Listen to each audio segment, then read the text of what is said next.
Fala aí, pessoal do Filodoxia, tudo tranquilo, tudo beleza? Eu sou o Thiago Libarni e você está no Filodoxia para finalmente a crítica com spoiler de Snyder Cut, Liga da Justiça. Simbora! I don't care how many demons he's fought and how many hells. He's never fought us united. It's time to stand. Fight.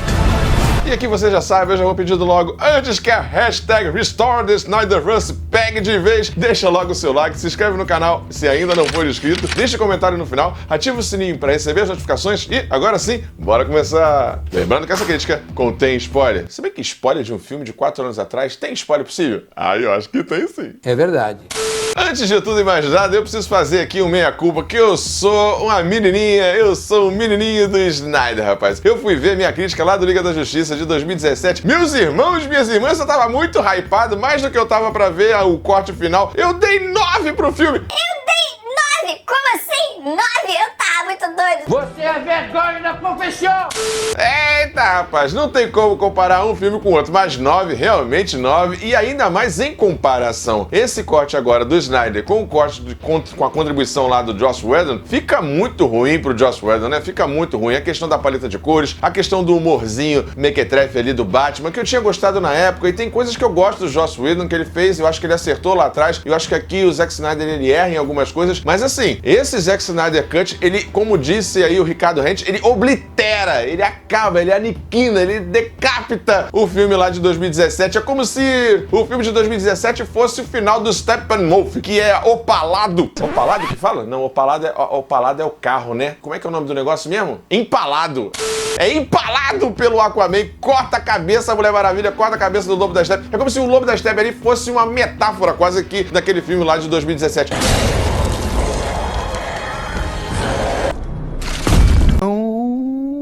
Então é isso, aqui já é o filme definitivo da Liga da Justiça, pelo menos desse Snyderverse. Eu acho que é bem isso mesmo, é a visão do Snyder com relação aos heróis. E aqui eu já gostaria de pontuar uma coisa que eu acho interessante, eu gosto dessa visão mais freudiana, lacaniana, de psicologia, psiquiatria, em torno dos heróis. Eu gosto disso. E o Zack Snyder, ele tem uma pegada que é não da era de ouro dos heróis, né? É uma era pós-era dos heróis. Ele trata os heróis como a visão do Frank Miller, como visões em Watchmen, que aparece, que é o herói em crise, o herói mais humanizado, o herói que tem crises existenciais com relação à sua própria função enquanto herói, a dualidade entre humanidade e heroísmo. Eu gosto disso aqui, eu não vejo problema nenhum. Não considero Batman vs Superman, o Homem de Aço, filmes ruins. Fica parecendo pra mim, sabe, que o Zack Snyder é aquele fã, aquele aluno que quer dar conta do trabalho e bota muita coisa dentro do trabalho. O Batman vs Superman é isso. Tinha que haver um filme separado só pra questão do apocalipse, da luta com o Superman e a morte do Superman, tinha que ser um filme separado, assim como o projeto da Warner ficou descambado quando você não teve um filme do Cyborg e um filme do Flash, por exemplo. E aqui o Zack Snyder, no seu corte, tenta dar uma solução para isso. Mas antes de a gente ir para a análise com spoiler, vamos para o... Momento filosófico. Nossa, aqui nesse momento filosófico eu poderia chamar vários, mas eu acho que eu vou chamar Freud. Freud para tratar da questão, junto com Lacan, talvez, eventualmente, para tratar da questão da simbologia, da semiótica e do simbolismo com relação ao sonho, ao herói, ao que é desejado e à morte do pai. Eu acho que a morte do pai é algo que é enunciado lá por Nietzsche, a gente pode chamar Nietzsche aqui. Nietzsche com Freud acho que fazem um combo legal pra gente ajudar a gente a pensar um pouco o filme. Primeiro, a questão da morte de Deus. A morte de Deus é muito importante e o Deus aqui é simbolizado pelo Superman. E esse Deus, essa esperança, esse S de esperança, esse S de Snyder, eu acho que o Superman não está de luto à toa. Eu acho que tem uma questão ali que fica muito mal explicada no filme, né? A roupa preta, mas estamos lá, é pra agradar os fãs, não tem muita justificativa. Mas esse luto do Superman e esse regresso dele simboliza um pouco, pra mim, tem muito do diretor no filme, como todo filme, mas aqui no Zack Snyder Cut tem mais ainda, que é a questão do falecimento, da morte por suicídio de sua filha e todo o projeto e tudo que ele joga depois desse evento trágico no projeto. Essa ideia de superação, dessa ideia de se ver inteiro, de se ver como um todo. E aqui o Nietzsche e o Freud, quando fala dessa morte de Deus, quando fala desse simbolismo que é tão importante, acho que o filme evoca um pouco essa noção de que é relevante e é necessário que se mate Deus. Só assim, matando Deus ou matando o seu pai, que você, enquanto sujeito, nós, enquanto sujeito, nós podemos de alguma forma seguir adiante ou tentar seguir adiante descolado lado dessa visão patriarcal desse pai, desse sujeito, dessa força que toma conta de nós, que é o que o Superman simboliza. Tanto é que ele aniquila lá o Steppenwolf, ó, em 2 palitos. Inevitable. Superman não poderia estar no filme inteiro porque seria fácil demais. Eu gosto dessa ideia de você matar o pai, de superar o pai e ao mesmo tempo ter essa sombra do pai, e a paternidade aqui é muito importante no filme. Tanto a questão do Barry Allen ter o seu pai preso por um crime que ele não cometeu, a Diana que tem um pai ausente. Alô, Zeus, fica descendo aí pra pegar os mortais aí, virando bicho, virando cisne, virando ganso, virando daga. Ah, Zeus, seu safadinho, seu danadinho. Deixa de ser safada. Eu não tô sendo safada! Aí então tem a questão também do Cyborg, que tem uma relação conflituosa entre seu pai e sua mãe, como um abandono do pai por conta do trabalho. Tem também o próprio Bruce Wayne e a questão dele clássica já, e o Superman com os 2 pais, que é o nome do prólogo, salvo engano, que tem essa noção de 2 pais, né? Você se coloca em 2 lugares ao mesmo tempo. Acho que essa noção da morte do pai / morte de Deus, que aparece tanto em Nietzsche quanto em Freud, são questões importantes. E 2 outros pontos aqui que eu gostaria de citar, eu gostaria de chamar Theodor Adorno. Theodor Adorno, da Escola de Frankfurt, grande pensador, que tem um conceito muito interessante, também puxado aí para psicologia, que é a questão da personalidade autoritária. Personalidade autoritária não versa sobre o sujeito que exerce poder, como por exemplo, sei lá, o Darkseid. Não. Personalidade autoritária diz do grupo de indivíduos, no contexto sobretudo do nazismo, do nazifascismo, que precisa de um líder para seguir, que precisa de uma unidade para seguir. Essa unidade é representada aqui pela visão com relação ao Darkseid. É mais um filme falando sobre o Holocausto, é mais um filme fazendo crítica ao nazismo, essa liderança pelo medo, essa unidade do partido. Então toda a apocalipse, ou seja, esse fim de mundo, a ideia do lado negro, do lado sombrio, do Darkseid, o lobo da estepe, tudo simboliza, para mim, na minha visão, uma perspectiva judaico-cristã desses totalitarismos que estão aí no Brasil, estão aí no mundo hoje em dia. Essa ideia da extrema-direita, acho que o filme tem um simbolismo interessante nesse sentido, de como a gente precisa de símbolos, de como a gente precisa de políticos messiânicos ou líderes que de alguma forma vão nos dar um norte e tudo mais, e a gente de fato não precisaria disso, mas por alguma razão psicológica, as grandes massas, que Nietzsche chamaria de moral de rebanho, parecem perseguir e criar essa ideia desse pastor, ou desse tutor, ou desse messias que lidera a nação para um futuro glorioso, e geralmente isso não acontece. São líderes egocêntricos, narcisistas, nefastas, genocidas eventualmente. Alô, seu Bolsonaro! Você é o bichão mesmo, hein, doido?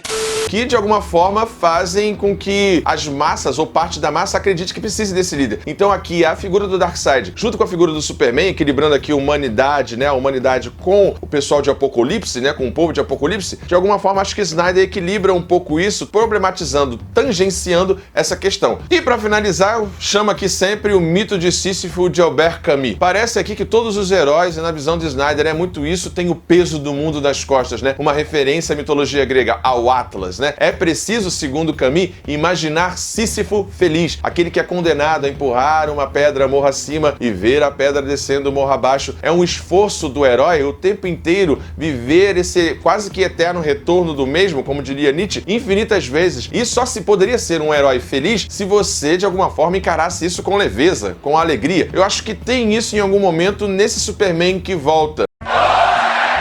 Eu acho que tem isso um pouco no Flash. Eles têm uma leveza interessante e um pouquinho no Aquaman. Acho que dá pra pensar um pouco isso, mas a rigor, os heróis do Zack Snyder são heróis atormentados, não tenho nenhum problema com isso, mas acho que o mito de Sísifo e a visão de Albert Camus ajuda a gente a pensar essa náusea, esse absurdo do existir na figura da tarefa do herói, essa tarefa hercúlea que nunca se cumpre, que nunca acaba. Mas bora lá voltar pra crítica. Posto tudo isso, assim, não vou aqui discutir a questão do 4x3, se dá verticalidade ou não. Eu acho que o Zack Snyder quis fazer uma estética diferente do Joss Whedon, isso marca uma diferença entre eles, assim como a colorimetria. Ele tinha e usou todo o tempo do mundo para fazer a contextualização dos personagens. O filme engrena só 1h30, 2 horas pra frente. Acho que a computação gráfica do Ajax, editor, coloca aqui. Eita, ficou meio esquisito, né? Ficou meio mal ajambrado, não tinha dinheirinho pra fazer, não sei. Mas eu gostei dele ter aparecido, gosto da ideia dele estar sempre presente, dele ser esse coronel, esqueci o nome dele agora, editor, se lembrar, coloca aqui na tela que tem lá no Homem de Aço. Gosto desse pensamento que eventualmente estava desde o início, não sei se estava. E aqui o corte de Zack Snyder tem 2 filmes em um. Tem um pouco daquilo que ele filmou e não utilizou, né? Não foi utilizado pela Warner lá no filme de 2017. E tem também coisas que ele fez extra. Então não dá pra dizer que é um filme que ele puxou lá da gaveta dele. É um filme novo, não é uma coisa que já estava pronta, todo mundo sabe disso, mas eu acho que é um presente pros fãs que encerra muito bem esse Snyderverse. Sinceramente, acredito que deva parar por aqui, deve acabar aqui. Não desejo mais release the Snyderverse ou algo nesse sentido. Não acho que é a pegada. Gosto do que foi feito. Com relação a críticas, assim, que eu posso fazer, 4 horas é demais. Dava pra ter enxugado muita coisa, como, por exemplo, aquela sequência lá do Barry Allen com as salsichas fálicas. Nossa senhora, que sequência esquisita. Parece um clipe dentro do filme que não acrescenta muita coisa. Tem questões ali do Cyborg, que eu gostei do arco dele ter se desenvolvido mais, mas que fica um pouco repetitivo. Outras coisas foram mais explicadas, mas assim, tinha como fazer alguns cortes. Eu não gosto como o Joss Whedon coloca lá a humanidade naquela família russa mequetrefe lá no primeiro filme. Não ficou muito bom, mas eu também acho interessante, coisa que o Snyder não faz aqui, que é envolver a humanidade no filme, né? Você não sente a consequência disso tudo, como está o povo. Então os heróis estão muito acima da população, estão muito acima dessa humanidade que pretensamente eles estão salvando. Parece uma busca, uma questão ególatra dos heróis que estão salvando a si mesmos numa grande sessão de terapia, de catarse. Senti um pouco de falta de ver mais a humanidade aqui. Então tem coisas que nos 2 filmes poderiam se conjugar melhor, se casar e eventualmente fazer o filme funcionar mais. Mas é importante salientar que o corte do Zack Snyder é sim o corte definitivo, apesar de todos os problemas, apesar de toda a ego trip aqui do Zack Snyder, ele faz sim uma espécie de onanismo cinematográfico, ele é indulgente com ele mesmo, ele está se vangloriando, está se regozijando com seu próprio filme, mas eu gostei do resultado final. E pra falar em resultado final, aquele finalzinho, hein? Rapaz, com Ben Affleck murchinho, já cansado, gostei de ver ele ali. Aquela Liga da Justiça ali, né, 2.0, no Batman Pesadelo, e aquele Coringa ali. Tá com pedra no rim, meu filho?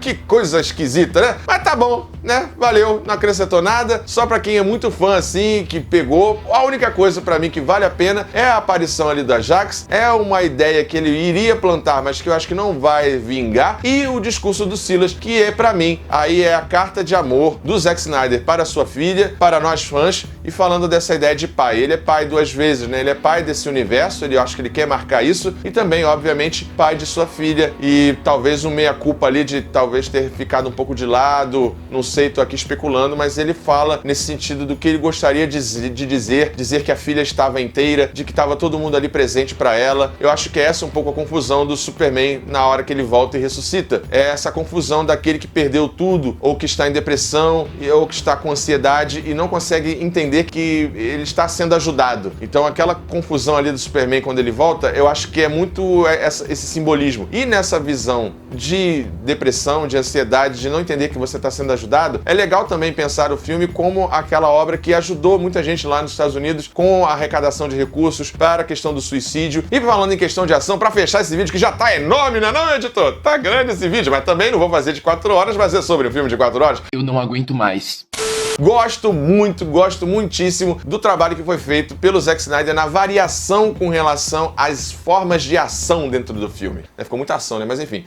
Então você tem lá a luta com as Amazonas, você tem a luta do próprio Superman do mal lá, boladão, tem a luta do túnel, tem a luta final com o Steppenwolf, tem várias formas de filmar ação. Acho que ele consegue se controlar um pouco melhor com relação ao corte e à montagem, e as variações são muito boas. Infelizmente a Mulher Maravilha é aquilo, não vou nem entrar no mérito da Mulher Maravilha estourar a cabeça de um bandido na frente das crianças e depois esmigalhar outro e destruir o prédio por causa de um cara só. Eu acho é pouco.